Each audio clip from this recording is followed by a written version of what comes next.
I left home at 18 years of age because of the excessive favoritism that my family showed towards my brother. Well, some unfortunate events happened, and now they're begging that I come back, but I tell them, hey, I don't want to be a part of this family anymore. Well, I'm going to walk you through the whole debacle because this story is absolutely wild. Hello, everyone. This is my tragic life story, and I'm still traumatized and struggling with it. I've kept all the names and places hidden because I don't want my husband and in-laws to find out where I'm at, because this can put my daughter's life at risk. I'm the only daughter of a conservative Arab family. In Arab culture, there are significant differences in the life of men and women. To describe the meaning of being born as a girl in the Arab family, you're raised to become a young bride, live under constant control, and are constantly told that you're inferior to men. Of course, these are just summarized headings. That was my life. My family was deeply attached to the traditions, and my father was even ashamed of me for being a girl, and I could not easily leave the house. I had to do all the tasks my mother gave me, or else I would be beaten. My brother, on the other hand, was the opposite. He was always free and could do whatever he wanted. When I started school, I began to learn new things. Girls my age were living different lives, and I was embarrassed to talk about my own family. My mother would call me to come home as soon as school was over, so I would go straight home. I could not study because my mother would say that studying was unnecessary and would make me do household chores. In middle school, due to my family's Muslim beliefs, I had to wear a veil. My father said I was old enough and it was appropriate for a Muslim girl to wear one. My brother did not like me much. When he came home, he would not talk to me and would only give me tasks to do for him. If I resisted, he would hurt me. I didn't have many friends when I went to school, and I loved reading books. But I would keep them at school because if I brought them home, my father would just shred them up. My father did not like me going to school either, but since school was mandatory, he couldn't say much. My mother, she pressured me every day, saying that when I become a bride, I would have to serve my husband, questioning what kind of girl I was. When I turned 18, they dropped me out of college. And, well, my father started looking for potential suitors. According to tradition, when a girl turns 18 years of age, it's time for her to get married. When I turned 18, my father told me I was going to get married. He even found someone. A groom had been found, but I did not want this discriminatory and traditional life anymore. I decided that I could not bear it any longer. And one early morning, I ran away from home before anyone woke up. At first, when I ran from home, I struggled a lot because I had no one. My first step was to remove my headscarf, and I finally felt free. I stayed on the streets as soon as I could and just gathered up some money. I bought a ticket to another city. I met a man who claimed to help young girls, and since I knew nothing about the world, I believed him, and I went with him. When I went to his house, he was initially nice, but after a while, he started beating me whenever he didn't like the food he ate or when he saw a small mess in the house. So I ran away from that house too, taking all the money that he had, and I went to a distant city. I had enough money to rent a small apartment for myself, and I wandered around for a while, and I even looked for a job and found a cashier position. 2 years passed, and I had even been promoted to the cashier job. I was managing and openly studying high school. My boss was a woman, and she supported me. One day, an unknown number called my phone, and when I answered, my mother told me that my brother had passed away and that I needed to attend the funeral. I asked her how the heck did she get my number and why she wanted me to come. She told me that they found out about my workplace through my social media. She said that if I did not come to the funeral, my father would come to take me. So I took a day or two off from work and went to my family. When I returned home that day of the funeral, at first they found it strange to see me without a headscarf. But for some reason, my mother and father were very warm towards me. My mom hugged me and said that she missed me so much and that they were worried sick since I ran away without a word. How shamelessly she lied. They tried to marry me off to a man I barely knew instead of educating me. I stayed with my parents that night, but I hope that they did not try to keep me here because I talked to my boss before coming. If something like this happens, the police will come. The next day, my parents sat me down and my father looked at me properly for the first time in years. They told me that it would be better for me to come back home and that they wanted their other child to stay safe since they've lost one. Hearing this made me absolutely furious. I immediately packed my stuff and told them that blindly clinging to traditions had ruined my life, and then left the house to hit the road. When I got back home, I wanted to take some time to think, and the next day I went back to work. My phone has not stopped ringing for days. My family keeps calling me all the time, just trying to convince me to come back home. My mother said that she wanted to visit me, and I was considering refusing, but I also wanted to know what she meant. So I told her to come. In the evening, my mother and I went home, and while I was taking a shower and getting settled, my mother prepared dinner. While we were eating, my mother starts to cry. She apologized to me and asked me to forgive her for their past mistakes, and I felt really sad. Maybe they have changed. Perhaps my brother's death taught them a valuable lesson. My father has been very disturbed since I left, and they regret being so attached to the Arab tradition and not seeing the tradition of their children. I told my mother that I could give them a chance, but I needed some more time to think. My mother stayed with me for 2 more days and treated me better than ever before. Then she went back to my father. After talking to my mother, I started considering going back. I could find a job there and reconcile with my family. They also seem regretful, but what if everything is a lie? My mind was in a turmoil, and I had a fear of making the wrong decision if they have not truly changed. A week later, my father visits me at work, right? We walked around and talked, and I told him that my mother had said some things to me, and my father said that he had felt very lonely after my brother died. When I returned to my father's house, I told him I would find a job and continue working, also attending evening high school. My father's expression seemed a bit down, but he didn't say anything, and my father left, and I went to work to explain that I could not continue working, and well, I'm going to return to my family. My boss was happy that my relationship with my family was improving. She told me to call her if anything bad happened again, and she was truly a kind soul. I rushed home and started packing my things. I called my mother and told her I was coming home. She was so overjoyed. A few weeks later, I returned to my parents' place completely, and I could not find a job, so I was just studying at the evening high school. My parents weren't the same as when I first came back. When my mother saw me study again, she started to complain, nagging. She kept saying how shameful it was for me to be an unmarried woman. My father, seeing me back for dinner, told me that I should wear the veil again and adhere to our traditions. I was getting more and more uneasy as the days grew.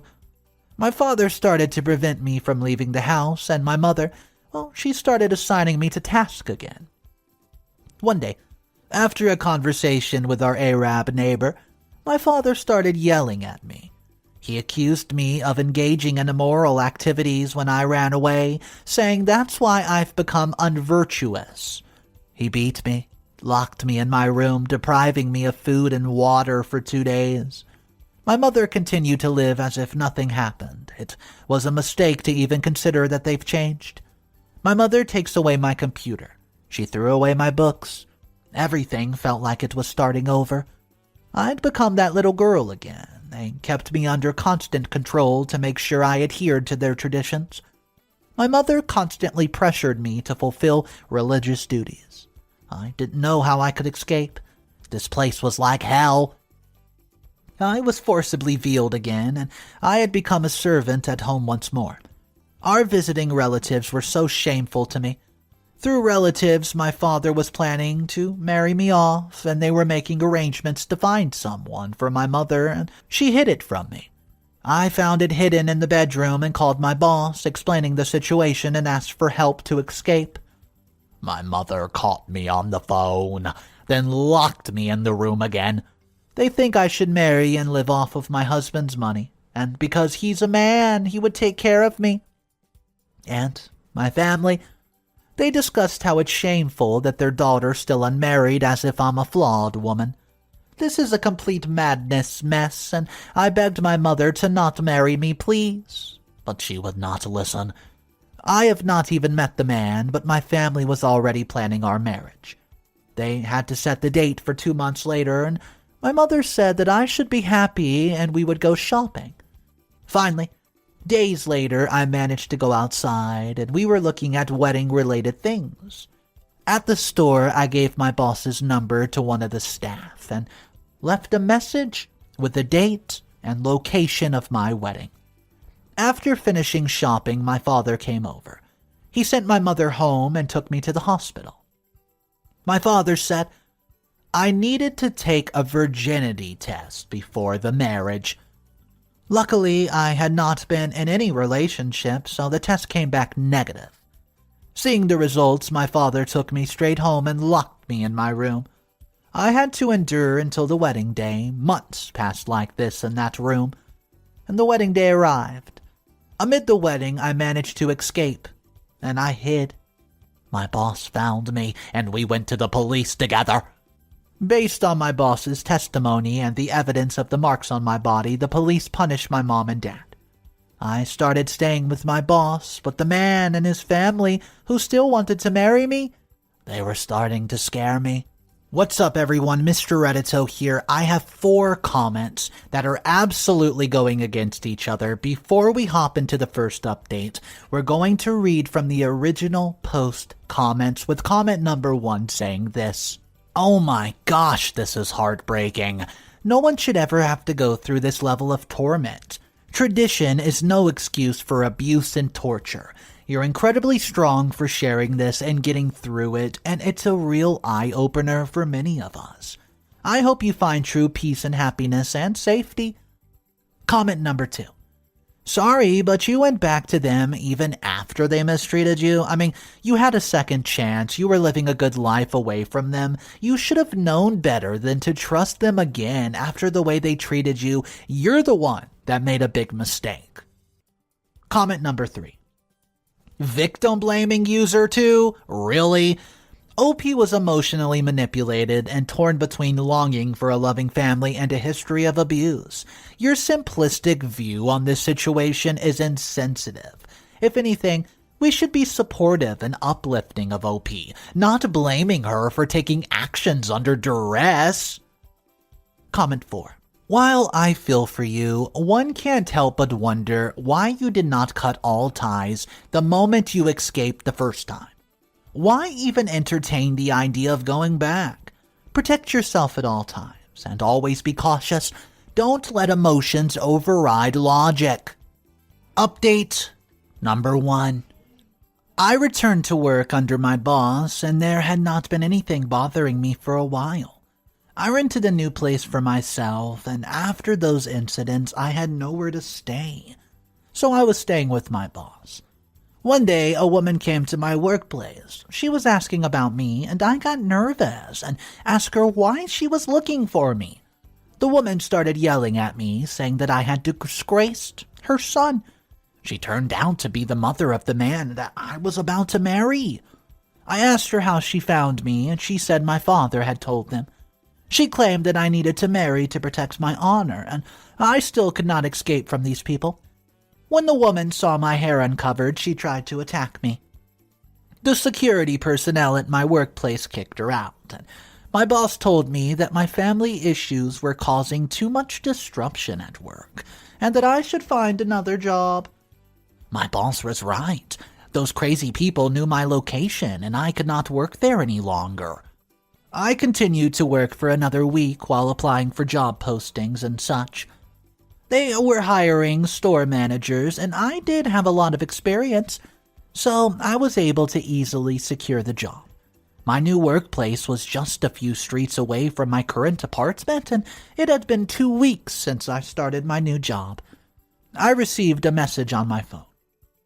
My father was asking where I was, and after finishing work one day, I went to the police and obtained a restraining order against my family. This way, the messages and calls stopped, and a man came to the store holding flowers. He asked for my name, and after I told him, he extended the flowers to me and proposed. Everybody at the store was looking at me in surprise, and I declined his proposal and asked him, who are you? He gets angry and revealed that he was the person I left high and dry at the wedding. I was surprised, and I told him that I would call the police if he did not leave. He threw the flowers at me and left, saying that this was not over, and I was at a loss of what to do. I could not keep finding new jobs, and I could not move either. Update number 2. I had been running away from that man and his family for a long time. I constantly had to change jobs, but now I could not find work anymore. Because of my troubled situation, they did not want to hire me. Finally, I found a job as a nanny. I was staying with the family and taking care of their children, and I changed my phone number even, only giving to my former boss, who was the only one helping me. I did not go out much from home just to avoid being found. I finished high school through distance education and was saving money for university. The restraining order my family had against me was expiring in a few days. I had not told the family I worked for about these issues. I was still afraid of not being hired. I received a message from my father and mother on my phone saying that my father was hospitalized and waiting for me to visit. Well, I didn't go because I thought that the same events would unfold if I went again. My mother, she kept insisting that I come, and she even manipulated me by saying that my father's last wish, and I was confused. But I decided to go and got permission from work and went to the hospital. My father, like my brother, he had heart problems, and his health worsened after I ran away again. I told them how they could have the nerve to call me back after all that happened, and my mother knelt at my feet, saying there was no one left to take care of them, and if my father died, she would be left alone with nothing. She said that if I got married, that man's wealthy family would take care of them, and the mother of that man entered the hospital room. She ignored me and went straight to my mother, saying that if I did not marry her son, I would have to go to another country to clear my name or die. Well, I was shocked by what I've heard. My mother told me that I came to get married, but I opposed it. Still, my mother silenced me and said I would get married. If I did not get married, they would constantly be after me. I didn't have the money to go to another country. The woman left and turned to my mother, asking her what she had done. My father had agreed with that man's father about the marriage and had requested a, quote, MEHR. Well, what that is a substantial amount of money to be given to the bride. That's why I had to either get married or keep running away forever. I told them that I wanted some time to think about it, and I didn't want to get married, and it was clear. His mother did not like me. I told my mother that I wanted to meet that man and at least get to know each other. I say, quote, that man, because it was clear that he was older than me. I thought I might convince him somehow and at least get out of the situation. I went to meet him. We sat in a cafe and started to chit-chat, trying to get to know each other, and the man was relaxed, as he had already assumed that we were getting married. He had anger issues and had been divorced twice. That's why his family had found someone for him to prevent another divorce. They had given a lot of money to my family for me to marry. When I told him I didn't want to marry, he said I had no right to refuse. I could not even speak up. I could not convince the man no matter what I did. I eventually agreed to the marriage. After all, I had no way to escape. I was taken to his home, and I had to live with him now. His mother just insisted that I should wear the veil again and be suitable for the family. We started preparing for the wedding again, and my old wedding dress was still there, and They took the money I had saved from work, and I could not leave the house, and I had no right to speak up. We had the wedding as soon as possible. Now I was truly married. Living with that man and being with him made me feel disgusted. His mother criticized every move I made and constantly spoke in a demeaning way. His father was the only one who did not treat me rudely. I could not even go to his parents. My mother had never come to see me either. Months after the marriage, his mother entered our bedroom and started asking why we weren't having children. When I told him about his mother pressuring me for children, he gets angry, called me flawed, and belittled me before leaving the house. I truly don't know what to do. A year after our marriage, I found out I was pregnant. Everyone was very happy. After becoming pregnant, they stopped treating me poorly. Finally, I started to feel a bit better. Update number 3. During the early weeks of my pregnancy, everyone was treating me very well. My husband was not angry, and his mother was not complaining. His mother started to ask about the gender of the baby and said that we simply needed to go to the hospital just to find out. I kept telling my husband that I did not want to go and that I was feeling sick, because I was afraid that if it was a girl, everything would go back to the way it was before. Still, as my belly started to grow, my husband ignored my pleas and took me to the hospital. During the checkups, they told us that we were having a baby girl. My husband was disappointed. He did not talk to me until we got back home, and when he entered the house, he left my side without even looking at me. When his mother asked me about the baby's gender, and I said it was a girl, she gets angry and said that I could not even give birth to a boy because of, well, my flaws. Everything was returning to how it used to be. His mother was criticizing me again and constantly making remarks about having a baby girl. My husband had stopped talking to me, and I was doing all the household chores, even though I was pregnant. I managed to tell my mother about the pregnancy only months later, and when I told her it was a girl, she wished for a boy next time. Fearing that the same situation would happen again, I had truly started seeing myself as sick. My pains had intensified, but his mother would not allow me to rest. When I finally told her that I was going to my mother's, she said that they had given her money, and even if I went there, it's no way I can escape from them. So my husband came to drop me off at my mother's place just to make sure that I would not run away. I kept up the appearance and followed his words as he expected of me. I bid my in-laws a goodbye and stepped into the car. It was a long ride, and I was just glad my husband wasn't talking to me. The silence in the car helped me feel better about what I had planned. When I reached my mother's place, he stayed there until I reached the front door. It was only when I raised a hand to ring the doorbell that he left. But I dropped my hand immediately, and I backed off the door, afraid that my mother would catch sight of me through the window, and I made sure that he was nowhere near me before I did it. I slipped through that place and in between the trees. I knew my mother would be sleeping. It was her nap time. But the one person that really scared me was my husband. If I feared anyone finding me, it was him. Because of my fear, it took me longer to escape the particular area than it usually did. I also had my daughter with me, so I had to be very careful. My intention was to find my boss. I knew I could trust her with myself, and I had little money to my name, but I took a taxi to her place anyways.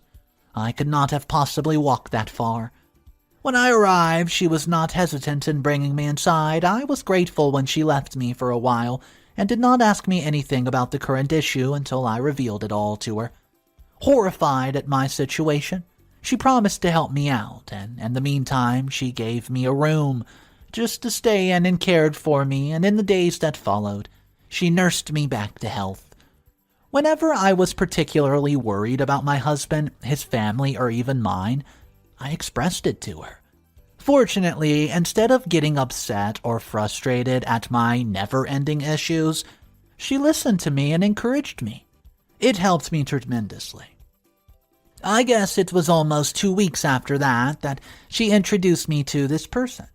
I cannot reveal his name for both his safety and mine, but he was that sort of person you could trust with the kind of plan my boss had. Her suggestion was that I leave the place. She understood it was not safe for me. Restraining orders aside, she feared as much as I did that my husband would hurt me and my daughter simply because I hurt his pride. It did not look good in me in any way. I thought it through. Because my boss's suggestion sounded so logical, I agreed to the idea. According to the plan, the man, which was my boss's friend, would help me get out of the state and settle to another. I cannot name either place, so bear with me. He'll find me a job, a place to stay, and a person to take care of me until I fully settle. They promised the sort of help that I was sure even my family could not.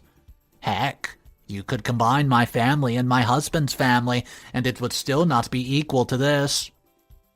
Well, it's been a few weeks since I followed through with the suggestions, and when I tell you it's impossible to express my gratefulness to her, I mean it. She has saved not only mine, but also my daughter's life. As a return gift, she has asked that she wants me to take care of us and build a life, now that I am comparatively safe. Honestly, I intend to do just that. Even though I still fear for myself and my baby, I believe I would live the rest of my life in fear.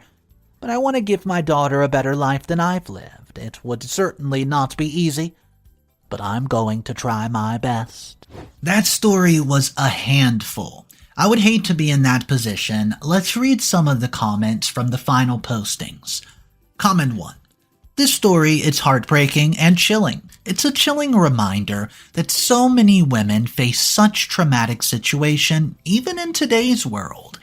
OP, you've shown immense strength and resilience.